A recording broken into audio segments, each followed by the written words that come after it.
Being a tech nerd is fun, right? And it's not just the tech part either. Just being a nerd is a ton of fun. We love to go down these rabbit holes of data and test things to see what performs best.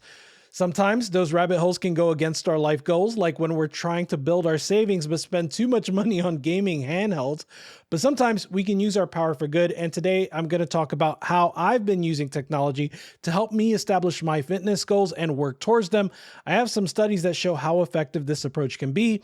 I have some tools that help me collect data, and I have my own anecdotal evidence that by starting small and by just being more invested in the data about you and your body, you can make changes that will compound. One change will lead to another, and before you know it, you're multiple steps closer to your fitness goal. So let me introduce you to the main tool I'll be using in today's video. It's a ring. Nope, not that ring, this ring. This is the latest Gen 2 smart ring from the sponsor of today's video, RingConn. The RingConn Gen 2 has several sensors to help track key metrics about your body, like a PPG sensor. That's the one that's in charge of keeping track of your heart rate and blood volume under your skin, a 3D accelerometer, and a skin temperature sensor. Before these sort of wearables, tracking key health markers was more arduous, much more expensive, and in some ways less precise. It involved specialized equipment and medical consultations, and in most instances, you didn't have continuous monitoring like you do with wearables. There are tons of studies to show how effective wearables can be when it comes to promoting healthy lifestyles in terms of both physical activity and weight. I'm going to link to one review that compiled 41 articles and 37 studies to find that wearables contributed significantly to increased daily step count and increased moderate to vigorous activity. And in this video, I'm going to show you exactly how that happened to me over the course of a few months. Now, for me, I didn't want something on my wrist because that doesn't seem to work for my lifestyle.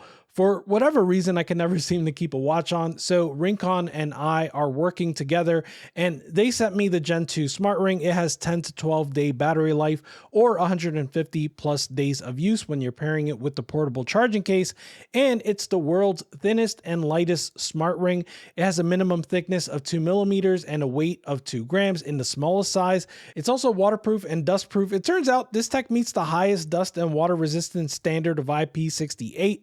It can also function in depths of up to 100 meters underwater, and I'm not going that far. Overall, that made it perfect for my lifestyle. I wanted something that was unobtrusive as possible while getting the data that I wanted. The last requirement for me was no subscriptions. I hate subscriptions because you can fully expect the deal to change somewhere down the line.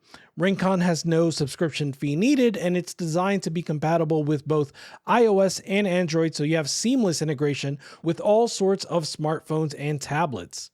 So how did this smart ring shape my health journey? First, RingConn sent me a sizing kit, and as soon as I told them what I needed, they sent over the Gen 2 in my size. It was a super easy setup on my iPhone, and for the first day or two, I was just letting it capture data.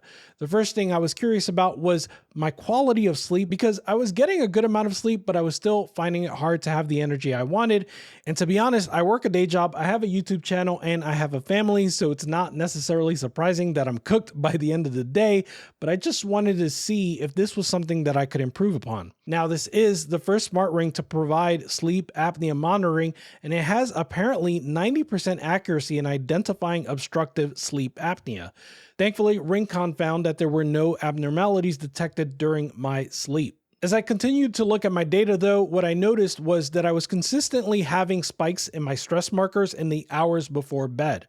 And the truth is, I could feel it. I realized it was more pronounced when I would have a second cup of coffee sometime in the day. So I cut my coffee to just 1 cup, and I could immediately see a difference. My stress score was reduced and my sleep was much better too. My next step forward was more like 10,000 steps forward. Armed with a little more energy, I wanted to take more walks.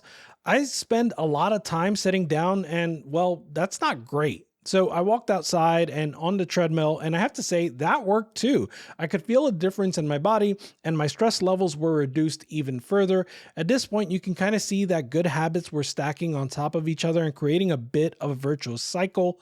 Around this point, my wife, who herself has been a fitness nerd for years, started to ask me a bunch of questions about the RingConn Gen 2, and we dug a little bit further. I learned that the stress score is based not only on your heart rate, but also your heart rate variability, or HRV. HRV is a measurement of the slight variation in the time between your heartbeats. You might think that low variability is better, but this is essentially a marker for how flexible and adaptive your heart is to different scenarios. Higher HRV generally indicates better heart health, resilience to stress, and overall well being. So, this gave me another piece of data to follow and something else to see if I can improve. One more thing my wife and I talked about was entering the fat burning zone during my walks. Although my calm walks were a great way to relax and think, I was clearly taking it pretty easy, as you can see in this breakdown here. My heart rate never went above 108 beats per minute, and 90+% of my time walking was in the warm-up zone. So my next goal was to kick it into a bit of a higher gear, and as a result, I spent much more time in the fat burning zone in those subsequent walks. Now, the next thing I want to do is get into Ring Fit on the Nintendo Switch. This is something I have wanted to try for a long time to see if it'd be interesting to me, but I never really did give it a try. The point is, you can see that the habits are starting to build on each other. It started with reducing my coffee consumption, which improved my sleep, which gave me more energy for light walks, which pushed me to take more vigorous walks. And now I'm going to be trying even more strenuous exercise at home. The results for me were the same as the studies. By taking more interest in the data, I learned a lot more about myself and my body. Just like spending hours in the lab trying to improve my Street Fighter combos, I spent some time on myself and I'm seeing the results.